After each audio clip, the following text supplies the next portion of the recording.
في 25 من أكتوبر عام 2023 دخل غابة برانتون في مقاطعة سوفولوك إنجلترا، فقرر المغامر واليوتيوبر ريك القيام برحلة استكشاف منفردة داخل الغابة وتوثيق كل لحظة بكاميرته. فبدأ رحلة منذ الصباح الباكر داخل فان خاص به، ومع مرور الساعات الأولى لم يحدث أي شيء غريب، وكانت الأمور هادئة بشكل طبيعي ومخيف في نفس الوقت، وكأن الغابة تخفي شيئا لا يريد أن يكشف. فمع حلول الليل تغير كل شيء، فقرر ريك التوغل داخل أعماق الغابة كما نرى، بحثا عن أماكن غير مكشفة. وبين الأشجار الكثيفة والظلام المتزايد لمح من بعيد مبنى قديم مهجور يشبه مزرعة أو كنيسة منسي منذ زمن طويل. لاحظ ماذا وجد.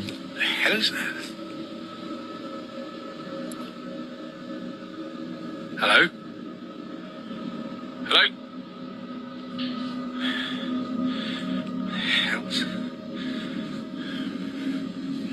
Hang on. Did you see that? Or was that just me? There's my gimbal. I left my gimbal there. فعندما وجد الصمت كان مطبق تماما، ولا صوت طيور ولا حركة ولا أي شيء يذكر ولا أثر للحياة. فاقترب ريك أكثر، وعندها بدأ يشعر بأن المكان ليس طبيعيا، وفجأة توقف وبدأ تصوير المكان لنلاحظ ماذا رأى. Swear. This me. There was someone standing there.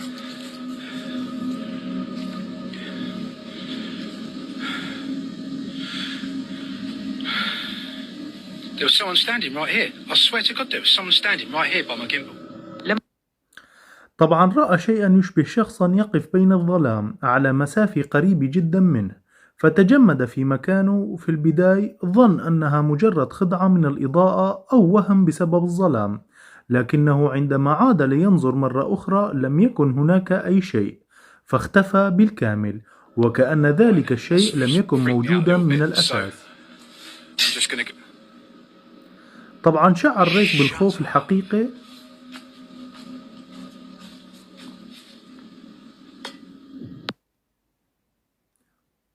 طبعا بعد ما شعر ريك بالخوف الحقيقي قرر العودة فورا إلى الفان ومغادرة المكان دون تردد، لكن الرعب لم ينتهي.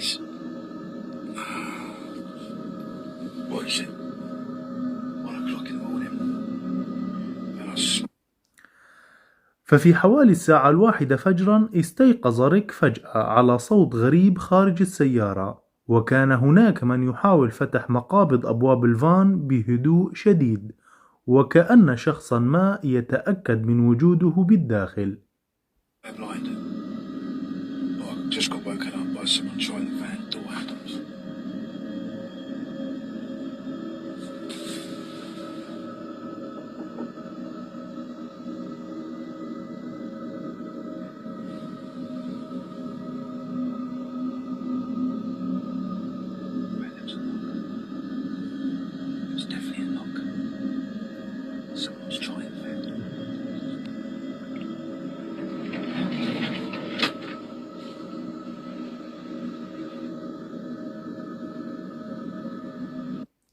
فالهواء أصبح بعدها ثقيلا عليه، والسكوت في الخارج كان مرعبا بشكل غير طبيعي. وفجأة عندما فتح الباب شاهد سيارة دفع رباعي تقف بالقرب منه في الظلام، وبمجرد أن تحرك غادرت السيارة المكان بسرعة وكأنها كانت تراقبه فقط.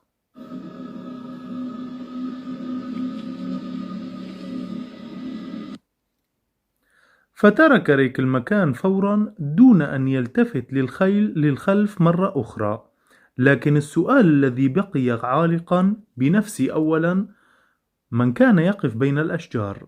ومن كان يراقبه طول تلك الليلة داخل الغابة؟ فهل لديكم تفسير عن هذا؟ Man, this place is so lonely. Imagine just being lost out here.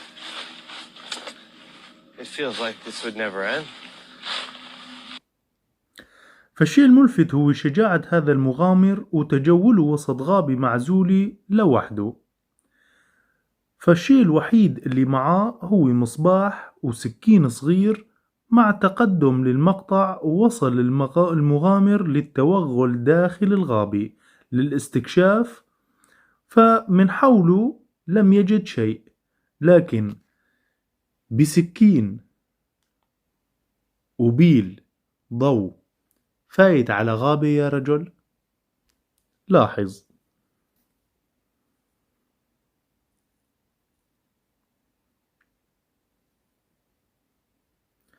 فبعد مرور ربع ساعة تقريبا صدر صوت غريب في المكان حول الأمر من رحلة تخييم إلى رعب.